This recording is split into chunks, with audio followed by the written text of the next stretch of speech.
फिर बाबूलाल नाव की तरफ बढ़ने लगता है।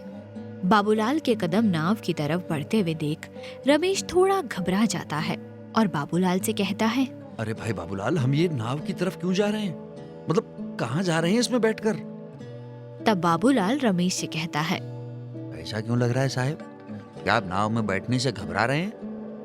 तब रमेश बाबूलाल से कहता है, हाँ, घबरा तो रहा हूँ थोड़ा।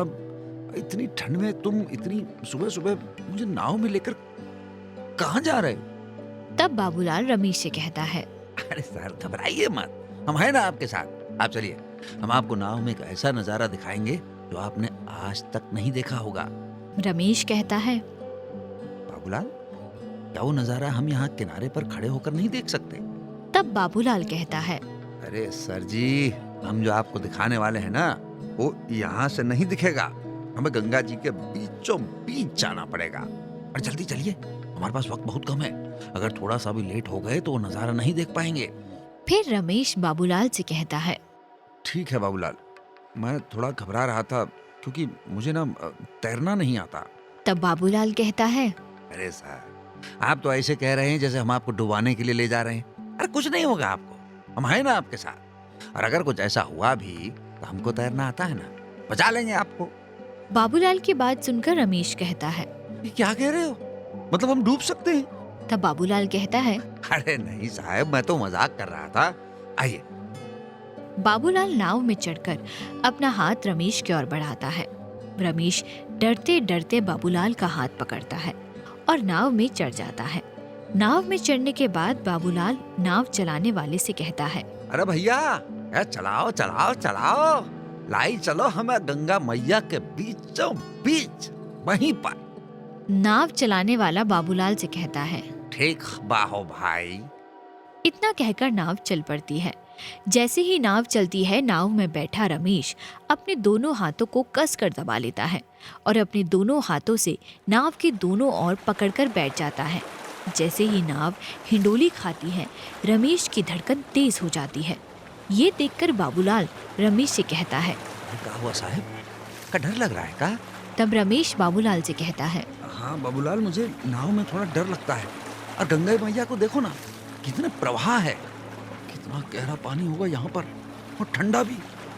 तब बाबूलाल रमेश से कहता है, अरे क्यों डरते हो साहब? कुछ नहीं होगा आपको, हम हैं ना आपके साथ। और नाव अपनी सीमित गति से चल पड़ती है। करीब 10 मिनट के बाद नाव गंगा जी के बीचों बीच 80 घाट से कुछ दूरी पर आ जाती है। रमेश, जो कि नाव में बैठा हुआ था, उसका ध्यान सिर्फ अपने आप को बचाने में लगा हुआ था और उसके दोनों हाथ नाव के दोनों छोरों को पकड़े हुए थे।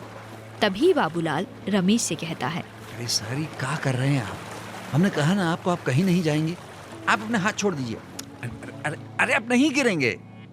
मैं तब से आपको देख रहा हूँ, जब से हम किनारे से यहाँ तक आए हैं, तब से आपने अपने दोनों हाथों से नाव को पकड़ रखा है, जैसे कि अगर आपको हाथ छोड़े तो नाव कहीं आपको छोड़कर ना भाग जाए। अरे साहब, इन सब में आप उस नजारे को नहीं देख रहे जिसे दिखाने के लिए हम आपको यहाँ लाए हैं। रमेश बाबूलाल की बात सुनकर बाबूलाल से कहता है, अरे यार बाबूलाल, तुम्हें तुम्हारे नजारे की पड़ी है, मुझे अपनी जान हलक में नजर आ रही है। तब बाबूलाल रमेश से कहता है, अरे छोड़िए सर अपने हाथ को और उस ओर देखिए। बाबूलाल अपना हाथ पूर्व दिशा की तरफ करता है। रमेश डर डर के बाबूलाल के इशारे की तरफ अपना ध्यान खींचने की कोशिश करता है। बाबूलाल ने जिस ओर इशारा किया था, उस ओर रमेश ने अपना ध्यान किया तो उसका डर मानो अपने आप निकल गया था। उसके दोनों हाथ जैसे अपने आप छूट गए थे। वो अपनी जगह पर खड़ा हुआ और वहां से अपने दोनों हाथ को जोड़ते हुए उस नज़ारे को प्रणाम करने लगा, जिसे देखने के लिए बाबूलाल उसे यहाँ तक लाया था। फिर वो एक टक सिर्फ उसी को देखता रहा। ये नज़ारा था सूर्य उदय का। जब सूर्य उदय हो रहा था तो मानो एक ऐसा सोने का गोला लग रहा था। वो सोने का गोला ऐसा लग रहा था जैसे गंगा जी में से ही उदय हो रहा हो और उस सोने के गोले यानी सूर्य की किरणें गंगा जी की लहरों पर ऐसे पड़ रही थी जैसे सोना भी कर रहा हो। गंगा जी का ये अद्भुत दृश्य रमेश की आंखों में कैद हो गया। इस दृश्य को देखकर वो मानो सब कुछ भूल गया था। उसके मन से अपना डर निकल गया था और उसने अपने दोनों हाथ जोड़कर इस दृश्य का आनंद लिया। वो दृश्य ऐसा लग रहा था कि जैसे कोई स्वर्ग में खड़ा हो। सिर्फ इसी दृश्य को दिखाने के लिए बाबूलाल रमेश को गंगा जी के बीचों बीच नाव में लेकर आया था। जब ये दृश्य रमेश ने देखा तो उसने बाबूलाल से कहा, भाई बाबूलाल, तुमने तो सच कहा था।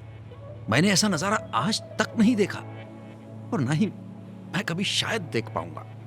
ये नजारा सिर्फ और सिर्फ यही मिल सकता है देखने के लिए, गंगा मैया की गोद में।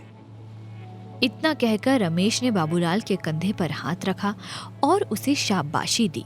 वाह भाई बाबूलाल, तुमने तो मेरी यात्रा को सुखद बना दिया। ऐसा शुभारंभ किया है कि मान गया मैं तुम्हें। तुम गाइड नहीं हो, क्योंकि गाइड भी वो नहीं कर पाता जो तुमने आज मुझे दिखाया है।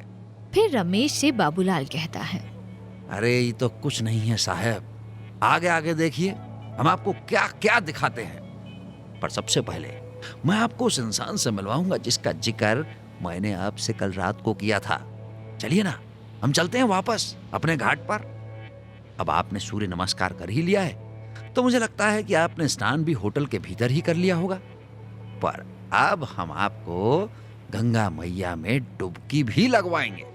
अरे चलिए घाट पर। इतना कहकर बाबूलाल रमेश को घाट की ओर ले चलता है। अगला एपिसोड सुनने के लिए सब्सक्राइब करें इस चैनल को, और नहीं हो रहा इंतजार और अभी सुननी है पूरी कहानी तो डाउनलोड करें कुकू एफएम ऐप।